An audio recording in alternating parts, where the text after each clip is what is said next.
Sales for one of 2024's hottest accessories, the Bogg Bag, are expected to reach $100 million this year. Starting at $70 for the miniature version, Bogg Bags have inspired a cult following from mothers and caregivers looking to stay organized and stylish. Here in studio with more on its rapid rise is Kim Vaccarella, founder and CEO of Bogg Bag. Thank you for coming in today. Thank you so much for having me. I appreciate it. So the Bogg Bag is a resounding success in the last 3 years, but you actually first prototyped this product back in 2009, and it was something that you designed even though your background is not in fashion or in design. What was your idea and what was your pitch to the industry? Well, you know what? I didn't even know what a pitch was at that point. So I just knew that I needed this bag made of this material to carry everything that I needed for a long day at the beach. On the Jersey Shore, we're on the beach from morning until dark.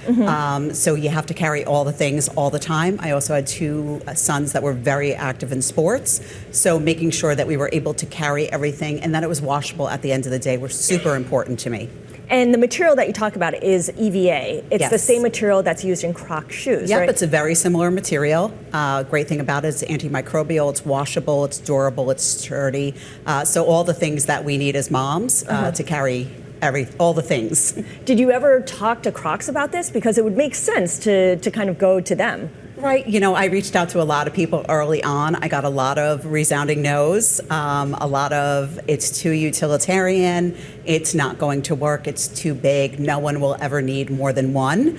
So I had to take all those no's and turn them into yeses. And you did that largely on your own, right? You drained your savings and moved forward with ordering a shipping container full of the bags. Yes. But the manufacturers messed up that shipment. You ended up with damaged goods. Yes, the color was great, the functionality was great, but it had black marks on it, and I knew I had wanted it to be able to go into high-end retailers. I mean, and that was only a dream at the time, but I stuck with that, and I said, I can't sell these.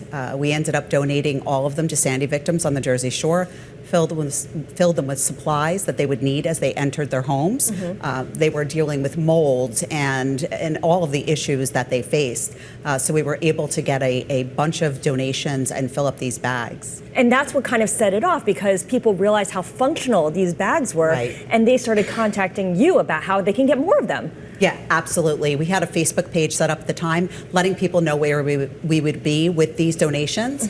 And about 6 months to a year after Sandy, when people started rebuilding, going back to the beach again, then they were coming back on that Facebook page and saying, hey, where can we get more of these bags? So the bag has gone viral. I think there's over 170 million posts on TikTok. Yes. It's really part of this cult economy. Does it worry you that you've created something so popular because at some point the crowd will focus on something new and shiny and kind of, you know, stray away from your original product? How do you keep this going? How do you sustain this? Well, listen, the way I think of it is Stanley, right? I mean, there are 80 million water jugs out there right now. Stanley has been a beloved company for years and years and years, and they can do this. I think Bogg Bag will be the next one that can be a generational company. Well, I mentioned Crocs earlier. Does it worry you that Crocs might want to come out with its own version of accessories using EVA material and kind of pick up on what you've done, because you've proven there is a market for this and Right. there's a demographic that wants this product? Right. Listen, we've done the best we can. Most of it was organic and grassroots. We've built relationships with our customers and our retailers, and we hope that that carries us through to the next phase of the business. Let's talk a little bit about those relationships Sure. with retailers. You started off direct to consumer, but it's now available in about 4,500 stores like Right. Dillard's and Dick's Sporting Goods.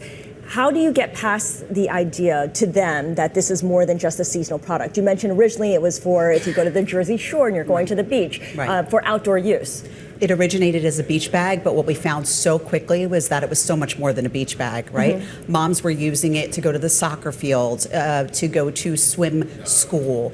They were carrying it, nurses and teachers were carrying it, especially over COVID, because of the antimicrobial material. Oh, right. Yeah, they weren't allowed to bring canvas and leather into the hospitals and into the schools. So it became a great tool for them to carry all of their things and be able to wash it out at the end of the day. So we've kept this year-round thing going with Bogg Bag, and we just keep bringing out more things to help them organize throughout the year and not just at the beach. Including accessories that go on top of the bag or Right. outside of the bag. Right. Talk a little bit about kind of that sub-economy that goes along with it, because it's not just you. Other companies have come out with products for it too. Well, accessories are king right now. I mean, anything that you can accessorize, and we've seen it on the highest end products to the lowest end products. Anything that you can decorate, accessorize, customize has been so big, and we just want to be their one-stop solution for all of those things. What is next in your product lineup? How are you thinking about building on this brand recognition? And, is it going to be staying with the EVA material, or are you looking past that? We're actually staying with the EVA material because honestly, it just lends itself to anything that is outdoors and fun and joyful and colorful. So we're really staying with that, but what we're doing now is becoming the organizational tool for moms on the go, for teachers, nurses, for anybody on the go, quite frankly. And we even have men that are using it too. Men who are using it. Romain will be excited to hear that, because he was asking about that earlier. Yes. You had mentioned that this is something you had gone to different companies with, and you heard so many no's. Did anyone reach out to you after the fact, now that it is a thing and now that it is all over TikTok and popular? Yes, just saying I'm so sorry that I didn't invest in this earlier, right? I mean, everybody is thrilled for our success. It's been great. We've kept all those relationships. Yeah. So those people are now rooting for us, which is fantastic, which a lot of times you'll get the reverse. But we've just maintained those relationships along the way. And when you first started the Bogg Bag, you were in commercial real estate. So you were in an industry completely separate from what you're doing now. Right. When did you feel confident and comfortable enough to quit your day job and focus on this exclusively? It took a while. In 2018, so we came back on the scene probably in like 2015, started going to the trade shows in 2016.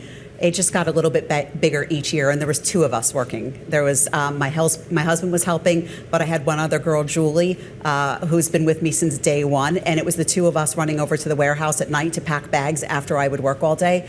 17 got a little busier, and then 18 it got too much. Trying to do everything with the family, run the business, and work full time. So in 2018, I retired in July and ended up leaving around October. Okay, so it took a while, but you did it. It took a while, yeah. Kim, thank you so much for joining us today. Thank you so much for having me. I really appreciate it.